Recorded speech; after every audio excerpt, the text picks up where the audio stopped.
Starting a business can seem like a daunting task, unless you have a partner like Shopify.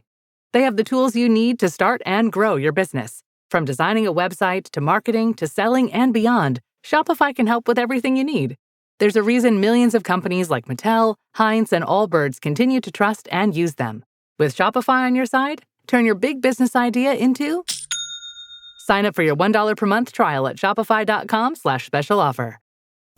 I had that dream again. My small business needs to hire, but I don't use LinkedIn, and I hire an energy vampire. But also they're a literal vampire. And suddenly my team is spending all their time sharpening wooden stakes and buying bulk silver and rehearsing ancient chants, and then I wake up.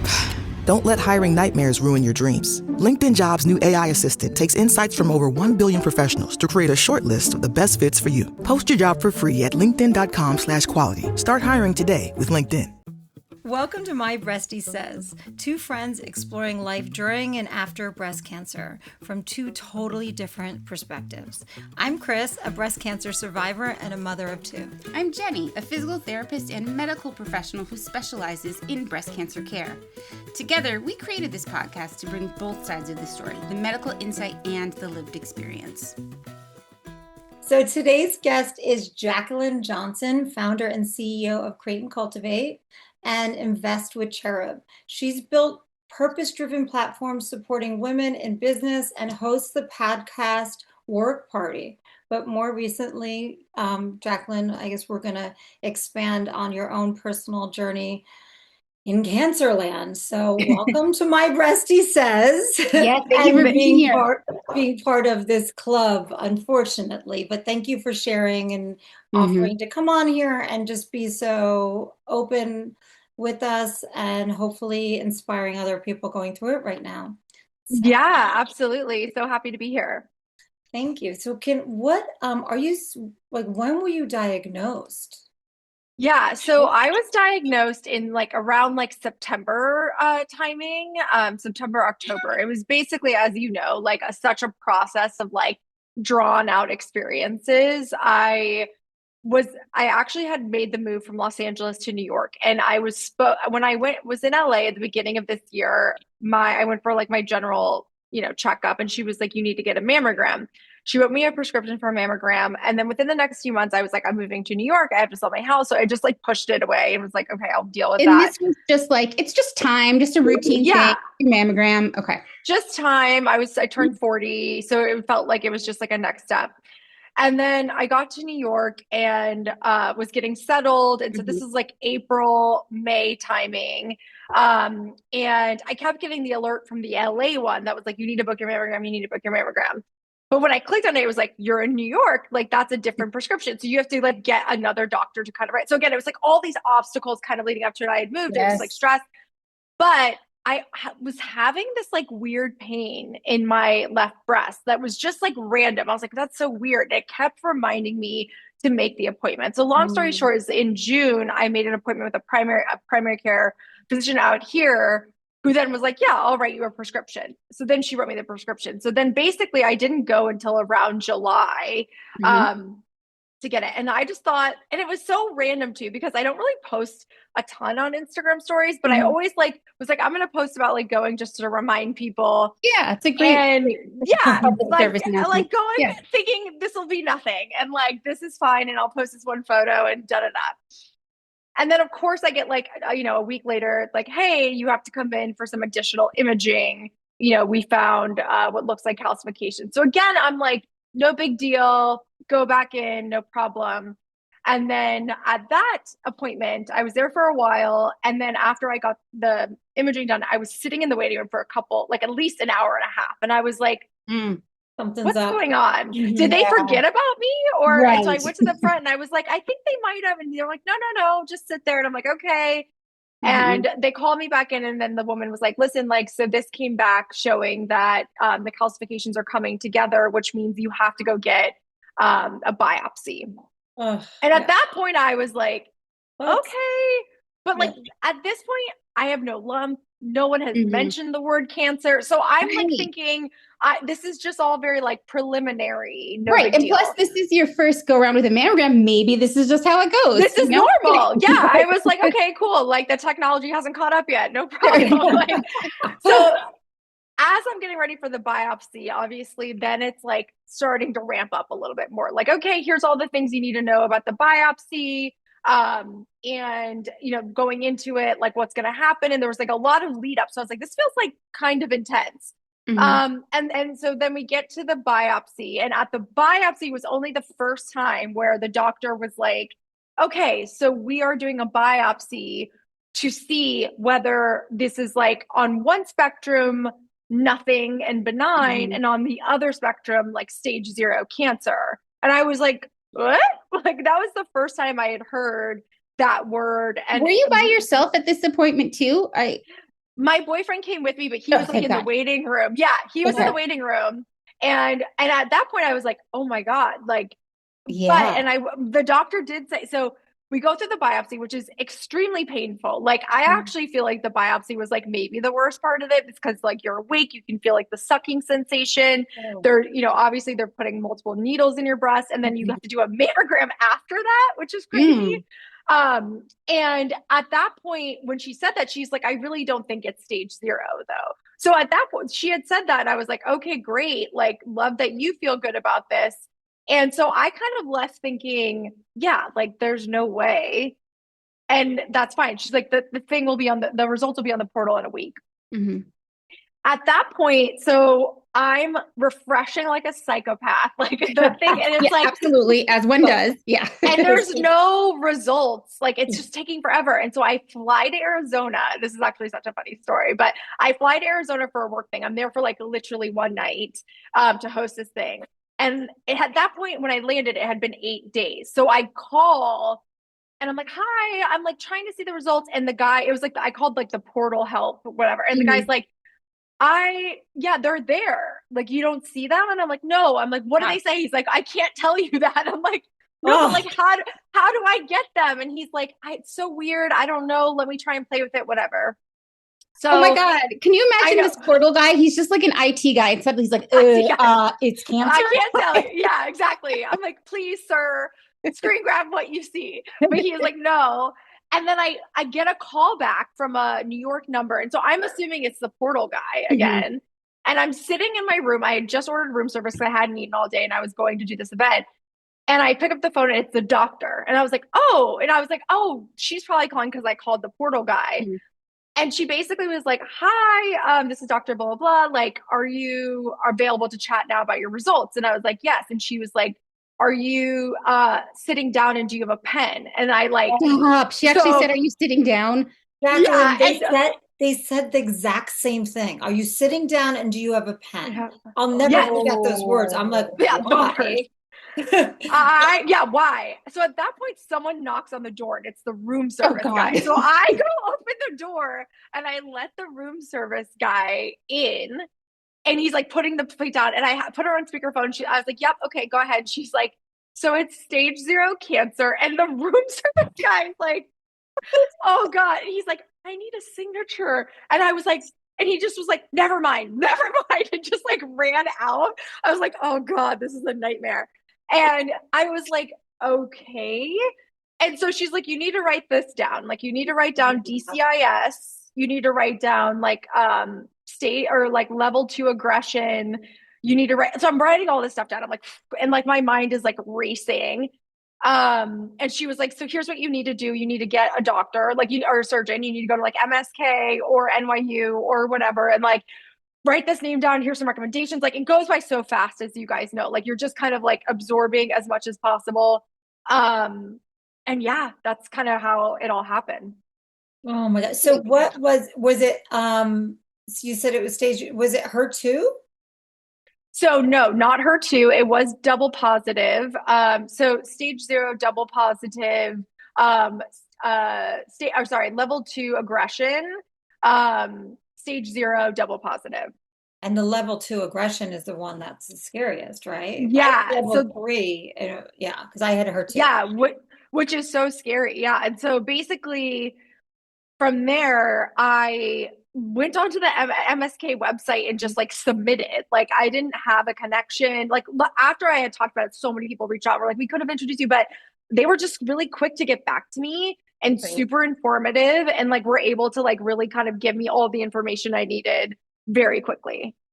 Were you freaking? Because right now I'm like going back to where you were. You're in the middle of reacquiring Create and Cultivate. Yes, I had already reacquired it at this point. Oh, so, but I'm in town that night. I'm in town for a dinner I'm hosting. And I literally, like, I get there and I'm just like, it feels like surreal. Like your whole world is spinning. And I went to one of my employees and I pulled her aside and I was just like, listen, like, I'm going to need to leave early because, and I told her what had happened. She was like, oh my God. I was like, yeah, like, it's fine. But like, I just need to get through this because I had to interview someone and get through the dinner. But I was like, I just got to go home. And she was like, yeah, of course. And so as you do, I just started researching like a crazy person as much as possible. Did you feel like you were just fueled by adrenaline at that point too? I would think like totally. Yeah. I was eerily calm. I was like, okay, like, cause it's kind of this weird sensation, I feel like, where you're like, this is happening. It's happening in, I think it's also just weird that you just live with the fact that you have cancer in your body at that point. So you're just like, I'm living with this. It's inside of me. I know this. Such a trip. Such a weird trip. You're like, so I just now exist in this thing. Because at that point, you're just setting up appointments. Like it's like MRI and then consultation and that. And so you're like, this is still weeks away of whatever it is. And so it just became, I just was kind of numb and I just kind of sat with it. And I just started like doing the work to like get the information that I needed because if you go on the internet or even on TikTok or whatever, in the rabbit hole, it will make you insane. It will make you crazy. Did you have it in your family? No. So no history in my family. I did the gene testing. So this came after they did the gene testing. I didn't have any of the genes. So no BRCA, no nothing. That's nothing. Me too. Isn't it crazy? And then then there's a whole mental thing that's like, did I do this to myself? What did I do? Did I live somewhere weird, environmental? Did I eat the wrong foods? I mean, you look from, I haven't met you in person, but you look so like healthy and in shape. And I was too. I feel like it's like the healthiest I've ever been in my life, And I think what's interesting is mine is hormonally driven. Like that's, what they came to the conclusion of. And so I've now been on an obsessive journey about hormones in general and just learning as much as I possibly can because it's just so interesting. Like I also earlier this year had a fibroid embolization. So I had a really large, like essentially grapefruit cantaloupe sized fibroid that I didn't know about. In your uterus, I assume. On the outside of my uterus, yeah. Okay. And I basically found out through doing a sponsored post with Spring Fertility. So it was about freezing my eggs and I was going through the process and they're like, oh, we have to do a ultrasound, as part of it. And the girl's like, you have a massive fibroid. I was like, perfect. And she was like, you probably need to get that handled. And I was like, great. But I would have never had found out. That's bananas. And to think that something you like that could fit in your body without you noticing. Yeah. I'll send you guys the photo. Yeah. I mean, it's so shocking. I wonder if I have it on my desktop. I mean, it's so crazy. Like when they showed it to me, I was like, what? Like I've just been living with this. And it's one of those things. Oh my God. Yeah, wait, no, I have it. I'll show you. Good. Hold on. Let me see. Okay. You're going to die when you see it because hold me send request. Okay. I was like, wait, what? Like this is actually insane. It's like pushing on. It's the thing. It looks like a baby. It looks like a baby. Head. Yeah. That looks like a baby's head. And the white is like you know what I mean? It looks like it's oh my gosh. Insane. So that is obviously makes your hormones has insane. To go to YouTube to see. Yes. It's the size of a grapefruit. That's wild. I just had no idea. I was like, yeah, my period's horrible. Whose is it? And being a woman. Yeah. Just life. And that obviously is very hormonally driven as well. So I knew like something was causing my hormones to be off. Do I think it's that? I don't know. Who knows? But I think like it all corresponds with like how you're, again, within your body, all the things that are happening. Right. That is interesting that like all in a short span of time, you're like, oh, my hormones are doing crazy shit in my body. Like they're making things, they're building that, like, yeah. Yeah, they're building wild. Weird things. Yeah. I think it's interesting that you're diving deep into like so much knowledge about hormones because, well, you're too young yet, but soon, and especially having had cancer, you're going to have to decide about that big decision. I'm at that decision right now. Do I do hormone replacement? Do I not? Some people say yay. Totally. Some people say nay. I don't know. Are you on an estrogen suppressor now, Jaclyn? No. So after I had my lumpectomy, my surgeon basically was like, and I really loved my surgeon at MSK, George Pletus. He was amazing. And they're very research driven. And he said, listen, not in your family. We got clear margins. You don't have the genes. I personally think radiation and hormone therapy is overkill. Obviously, you can do it, but like he's like, I think it's he's like, if you feel stressed about your chances of getting it again, then like absolutely you should do it. And I did have a lot of women reach out to me because I said all this like on the internet and on my Instagram, and I had a lot of women reach out with me with the exact same diagnosis, exact same. And the treatments were wildly different for everyone. Some people were pushed into a mastectomy, and they were like, that they said that was my only option. Alternatively, people were like, I did lumpectomy, but they said I had to do radiation. So it was like really kind of the wild, wild west of like, the different ways you can go about it, which is kind of the tricky thing about cancer is like, there's a lot of options. Yes. Two comments about that. One, so as a physical therapist who like works, I haven't been diagnosed with breast cancer, but working with lots of women who have, just that stress, number one, of like, you're the doctor. So the fact that like, there is a little bit of like, so you could do this or you could do that, like you making that decision, I think is a lot. Like that's a lot to bear.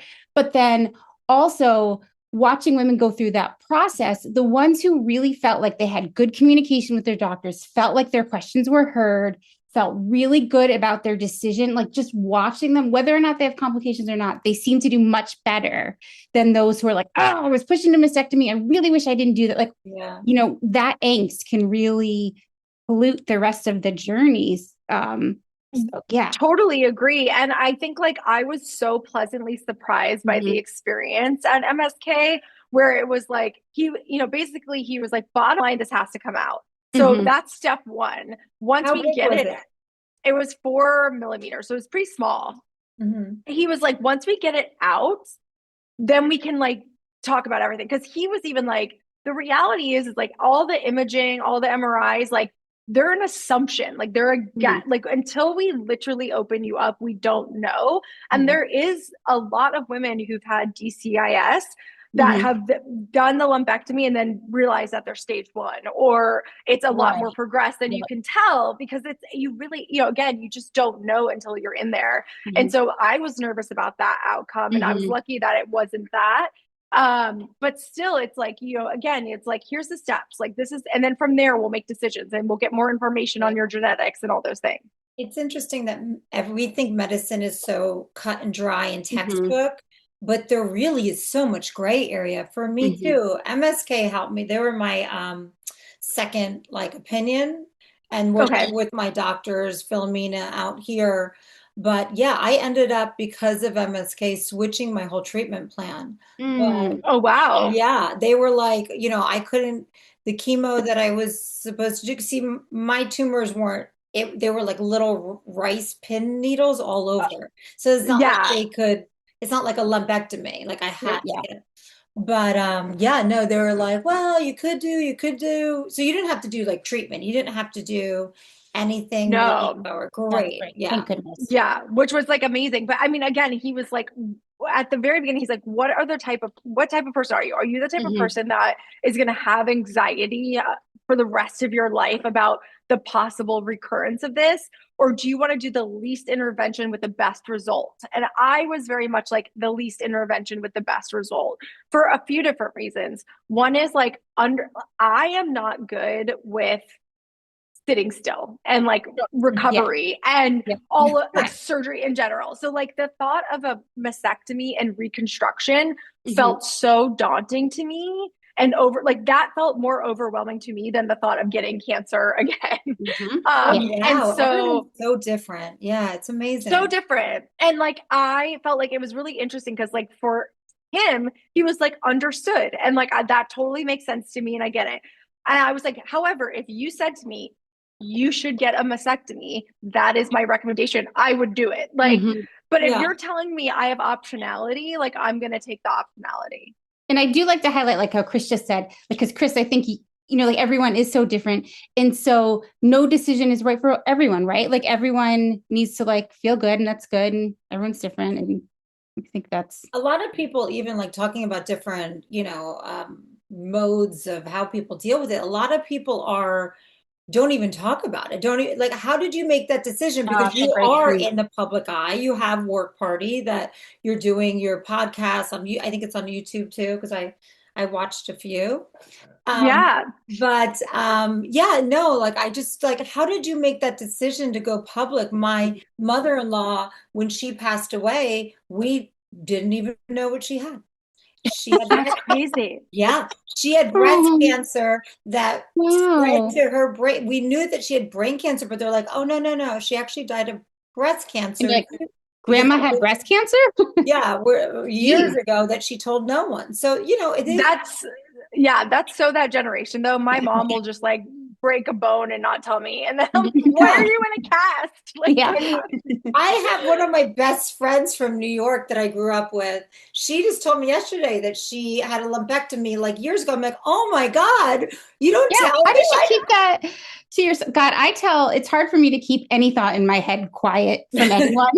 Totally. So, yeah, I cannot really. Especially you being in the public eye, how did you make that decision? Because that's really brave. I just want to say. Oh, thank you. It's really funny though, because I was doing these Instagram. So I did the Instagram story because I posted about the mammogram. And then afterwards I was like, oh, I'm coming back because I have calcifications. Because I was just like learning in my mind.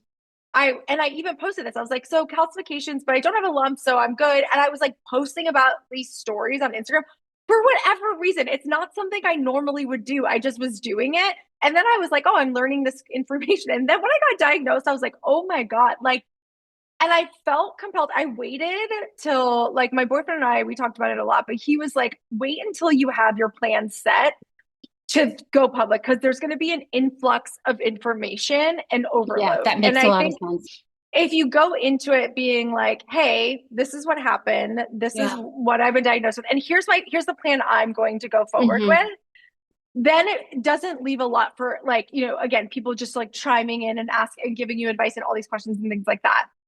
And once I felt really good in my decision and where I was going and the information I had, that's when I was like, I'm going to post about it, because I'd been talking about it and getting so much reaction on my stories. And I didn't even know this was possible. And I'm like, I'm a pretty health obsessed person that like I get Pronuvo scans. I'm like into it. So I'm like, the fact that you could get breast cancer without a lump, I just was like, I had no idea. I also didn't know stage 0 existed. So I was like, I came forward and I was like so blown away by the amount of women who also have DCIS that like, you know, were amazing sounding boards and things like that, but also the amount of women that had no idea. Yes. So I have a question for you. Something else, like observing everyone going through this and just like, whoa, this is so much. One, knowing that you come in educated, right? And you also come in in my mind, I assume like with all your business and your accomplishments, you must be very organized, you know, resourceful, organized, right? That's like your personality type. I'm on the other end of the spectrum. Do you think, how did that play a role in the way you approached cancer? If it did, I don't even, you know. Yeah. So super methodical. I think also I had a few, this is like so depressing, but I have a lot of close friends that have had breast cancer. Yeah. So my friend Grace Helbig, who also is like very, has spoken publicly about her breast cancer. She has a one-woman show called Let Me Get This Off My Chest, which is amazing. she had just gone through it like a year and a half earlier. And so she had a bunch of information for me. And we were working on, talking to her, like, why did you choose to do this over this? And like all of those things. So that was really helpful out the gate. And then I also had my co-founder of Cherub, Angeline, who also had breast cancer early, which was like 25. Wow. So I had like this like group of close friends that I was like, here's what I'm thinking. Here's what's happening. Here are my results. Like, what would you do? My boyfriend also had a connection to a breast cancer surgeon early on that I was able to review my results with. So I just leveraged every resource. I was like, it's funny. I've never been the type to ask for favors. I was like, but in this circumstance, I'm like, whose parent works at whatever, like, right, exactly. Get me in, coach. Get me in. Yeah. Like, I want to know, because I want to get as much information as possible to set me up for success. And so that's really like the approach I took. And is there something that was, I don't want to say something that was surprising to you, because I mean, I guess in a way it was all surprising, but like any pearls of wisdom you share now if people reach out to you saying, I was just diagnosed? So many women. It's actually insane. I got a message last night that was someone that was like, because of you, I got a mammogram. Now I'm on the second mammogram or something. And it's like, I get these messages all the time. And it's so amazing, because I'm like, that was the point of sharing it, right? Is like, stop putting it off, go get the exam. And the fact that 1 in 8 women, it's like, I think we see all the breast cancer pink on October, and it's like, it exists, and it's like maybe in your life a little bit. But 1 in 8 women is actually crazy. And when you more, like, another friend of mine we got it at the same time. It's like, my goodness, it's crazy. And like, young, it's like, too. Like, it's young. Younger, yeah. Yes. Yeah. I will say, I think it's worthwhile if you are getting in the early stages of your diagnosis. I think if you have the means available, try to go to one of the specialized centers. So, MSK is a good example. Langione, NYU. What's the other one in Boston? Dana-Farber. Dana-Farber. Like, if you can get to these places, because I think the approach is, one, it's like, this is all they do. Right. And they have so much information, so much like resources, so much research. And I felt like I was just in like the best hands possible, where I immediately got someone who was like, hi, I'm your person. Text me any day or night, any question you have. And I was like, this is amazing. And like immediately it was like step 1, step 2, step 3. We're getting you in for this genetics test. We're getting you in for this MRI. We're getting you in for this. And it was like, they were so on top of it that it made me feel really good. Like, I felt like I didn't have to advocate, because they already knew what I should be doing and how I should be approaching it. Too, I'm glad that that's the point you highlighted, because for the rest, I don't think we would really know that, because that's not how we approach healthcare typically, right? Like, if someone needs a knee replacement, you don't then have to call all the other orthopedics, right? Like, you just go to your local doctor, assume it's going to be fine. But for something like cancer, like, it does exist where you can request second opinions, even if you don't live in that town. Like, I had MD Anderson, I had MSK, I had all the opinions, but get all the opinions and like ask questions. Like, ask questions. Speaking of opinions, Jaclyn, since you are, so in the public about, all your journey and stuff, do you get, because I'm on the same wavelength as you as far as like get tested, do the things, do you get any like pushback? And because I have gotten some negative also, like judgment, right? Because that sucks too, because it's like everyone's path. But how are you doing? I feel like for me, it was like overwhelmingly positive. I think more people had a lot of questions around why I chose to do the things I did when they had done other things. So I think that was like the main kind of questions I got around it. I wouldn't say there was anything too negative. I did have a lot of people ask me, like, why didn't the Prenuvo pick this up?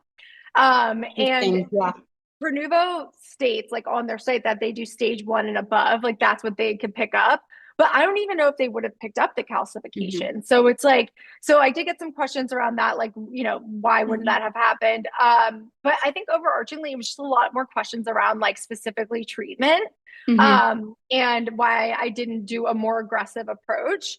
And I was very honest about it. I was like, it's a personal choice. And I think it also, and I think to be fair, I was like, if I had the gene or if I had a history, I think I would have been more aggressive for sure. Right. But with your particular conditions and situation, that makes sense.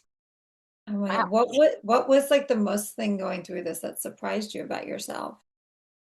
I think that I can like do hard things. I think for me, I'm sorry to interrupt. I don't even know you. And I'm like, I don't know hard things. Like, that's funny to me that was the thing. Wait, well, you cut out, Jen. What'd you say? No, I said, like, I don't even know Jaclyn personally, but I know about her that she can do hard things. Yes. Like, everything she's accomplished in her life. So it's funny the way we can perceive ourselves, but sorry to interrupt. Yes. And I think it's like, I can do hard things in business all day long. Like that to me feels so like easy and natural. With health, I like for many, many years, like when I was building Create and Cultivate and So Busy, I just put stuff off all the time. And I think it's like, I think one thing I learned was I get results and I'm like, and if it's like, there's no problem, I'm like, great, see you next year. And I don't really dive deep into like, okay, but my levels are a little bit, or like, this is interesting, or why is this? And then why am I still feeling this way? Like, just because it says I'm feeling better, why is this still hurting me or bothering me or whatever? It's like getting more to the root of things, I think is like really important, because I think like, especially because I was getting that pain, I was like, your body's talking to you all the time. And like, I just think I didn't listen for a long time. Yes. Well, it's hard too to know what to listen for, right? You know, like you can think you're listening, but that's really interesting. What does your aftercare look like? I know that you said it was reactive towards hormones, so you're on certain types of. So I opted not to do the tamoxifen, and so currently I have to go back every 6 months and get obviously scans and mammograms and things like that. If anything else appears like that feels suspect or whatever, then I would go into the radiation stage and then obviously the hormone suppressants. But I decided to kind of see how the results land. And then obviously we got clear margins and had a good result with the surgery. So that's what I'm focused on now. Are you seeing like a nutritionist or a functional doctor? Are you going that route too? Yes. So I'm doing that. I'm also doing in the next few weeks some blood work that is specifically a hormone panel that will tailor specific vitamins to me or even things like that. Amazing. So I'm just diving into more of the hormonal health. Like obviously perimenopause is like right around the corner, all these things. So I'm just trying to get a grasp of what is baseline and where am I in terms of like the spectrum, because like that's where you can start to like make changes and really like measure results. So that's kind of what I'm focused on. It sounds like your healthcare is now a business for you too. The way you're reimagining it, right? Which is like, it was like your angel on your shoulder, like, hey, this is your number one business. No, I mean, and you have to, just in the way you invest in work or invest in whatever, you have to like invest in your health as well. Exactly. I was going to say too, back to the like reviewing your hormones and doing the deep dive. If you haven't already, or for listeners too, something else to kind of think about, like numbers are important, but a lot of us aren't taught what estrogen does and how it affects our body. It's something that's coming up a lot on this podcast. I'm perimenopausal. I didn't notice I was perimenopausal until my shoulder froze. Like that was the symptom. And that was never a symptom I, even as a physical therapist, associated with menopause and estrogen. So like just trying to like, there should, trying to educate ourselves that way. I wish that was built into. There's no information. Like literally, it's like, you just kind of like one day you're like, okay, why am I like drenched in sweat in the middle of the night? And then are the like, why am I cranky? Like all these things you think like, oh, it's because my husband's stupid. Totally. Because my husband's an idiot. Oh no, it's my husband's great. But like the forgetfulness, the things, I mean, the problem with perimenopause and menopause is there's so many symptoms. It's not like, it's not like cramping or, that's true. It's a lot. Right. It's more nuanced. Yeah. Because when we get our periods, we kind of like know what that looks like. Exactly. But we don't necessarily know what it looks like when it's leaving. But Wow. So true. I really want to thank you for coming on and sharing your story. And we have to have you back again. And with Oh, all your research you're doing and on yes, the that was Yes, hormonal no, I'll amazing. keep you posted. Yeah, I'll keep you yeah, posted. yeah, definitely. I might need to get that whoever you're going to for that hormone panel because I've Right. been Yes, I would Yeah, love to hear about that. Hmm. I'll send you guys the link actually. It's called Joy and Stokes. I don't know. It's like pronounced kind Oh, of weird. I go to them. My Oh, you know, okay. one of my friends, I'll give her a plug right now, Allie Webb, who started Dry Bar and now just released It's Messy, Hmm. great hair product. She referred me to them. Yeah, I heard. Oh, yay. Oh, So that's great. I've been working with them for a little bit. Oh, Oh, amazing. great. And I love Allie. Allie's a good friend of mine too. So it's Oh like my a full God. So circle. crazy, so Oh. crazy. She just moved out of Yay. Los Angeles too. But Napa, I know. It's so funny. I know. I'm happy for her. six Hmm. degrees of separation, right? Six, it's a very Always. small Mhm. world. Well, thank you for being on our podcast Thanks, Jaclyn. and Yeah, Yes, good of luck thank you. with course. all your ventures. And we can find you Thank at you. Work Party and anywhere else. All the things. Yeah, I'm at Jaclyn R. Johnson on Instagram. Awesome. All Perfect. right, Jacqueline. Perfect. Talk Thank soon. Thanks, ladies. Okay, Bye-bye. bye. Uh, oh, It's gonna make it feel burny down there. oh, okay. We don't want that. Singing, yeah, we're so sensitive down there, so just being Yeah. careful. Anything that excuse me. It's okay. Everybody's sick right now, I Yeah, so this is know, the Rob. we get it. 2026 flu That time of episode. year. Warming or tingling agents, like we just it's like stay away from anything that's gonna make it like that says it's warming or tingling. Mhm. Parabens or fragrances Oh because yeah. are just too many Bad news. chemicals. And petroleum jelly, like Vaseline, like don't put Vaseline down there. Mhm. If It there seems are like all the tissues, things you're saying are like face and vagina related. Like all the things I yes. stay away from, I wouldn't put on my face either. So back to Hmm. Jenny's like full circle of the Hmm. question, Yeah. of the random I question. know. Let's share our vagina routines. I love this. I love, Yeah, this is Yeah. really helpful. wait, sorry. So finish, yeah, your whole routine you're saying. So no Yeah, so parabens, I would I never mean, I'll use. share my personal Yeah, routine let's is hear your routine. I use my hyaluronic acid suppository twice a week, and then I do Mhm. my vaginal estrogen cream twice a week. Hmm. Um, and then yeah, during any sexual activity, I like lubricant. I have water-based lubricant. Mhm. I recommend water-based or silicone longer lasting, but not if you're going to be using any sort of silicone toy, because it can Mm. break down the toy. Or even oils. Like some people will also use coconut oil as their lubricant. So, water-based, and again, no fragrances, no like just keep them as clean as Okay. possible. Um, Do we and have to worry then about the probiotics or like the bacterial growth Mhm. of the little colonies down there? Yeah, so it's similar. I mean, that's another buzzword lately is Uh-huh. like the our flora, whether it's in our gut or Right. Yeah, it's the other end part. the microbiome.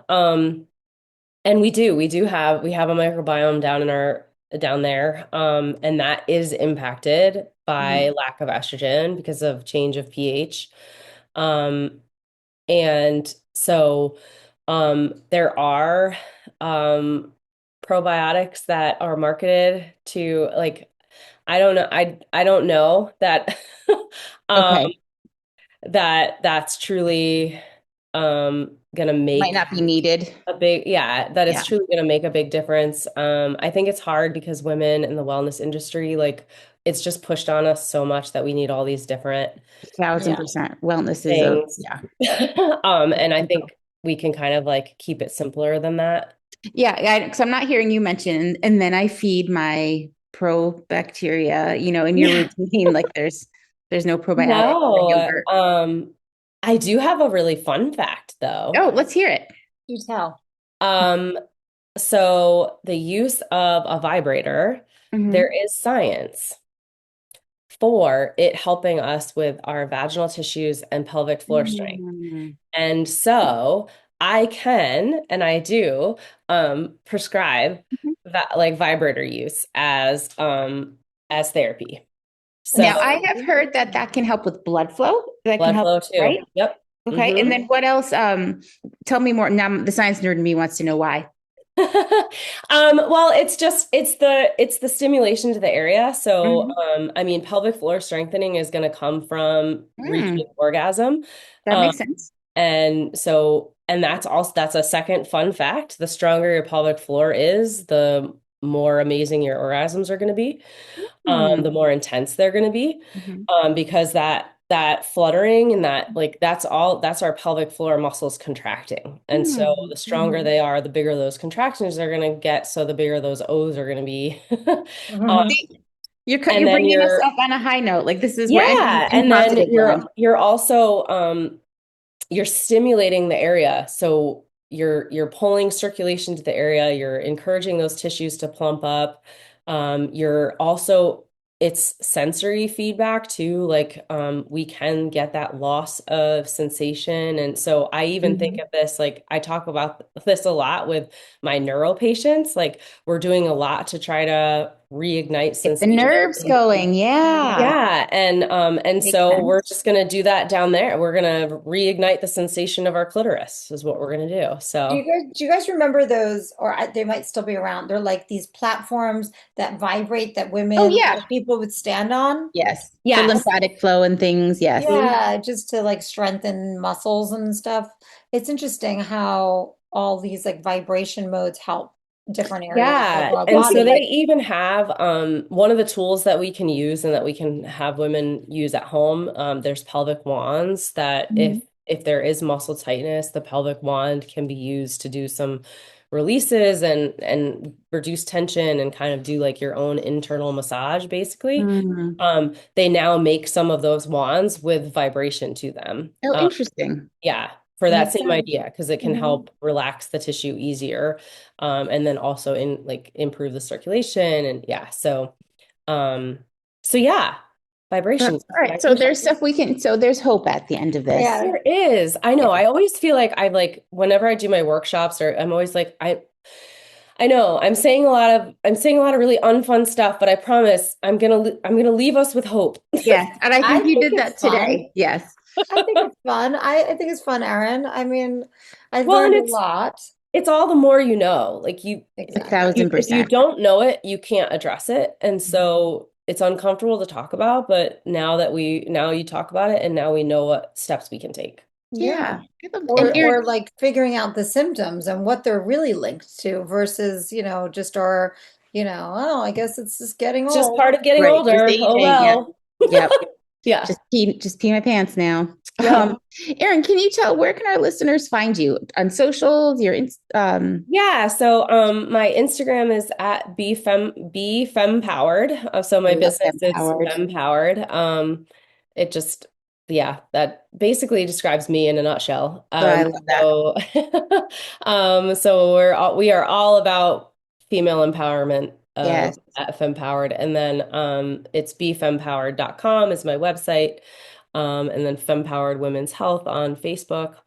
Come follow me. I have a newsletter that you can sign up for free. Oh, great. We'll put that in the show notes. And then, and I post stuff on social media, like different educational stuff on Instagram too. So, Well, thank you so much for being with us today. Yeah, and sorry about this. I love the sun setting in my window here.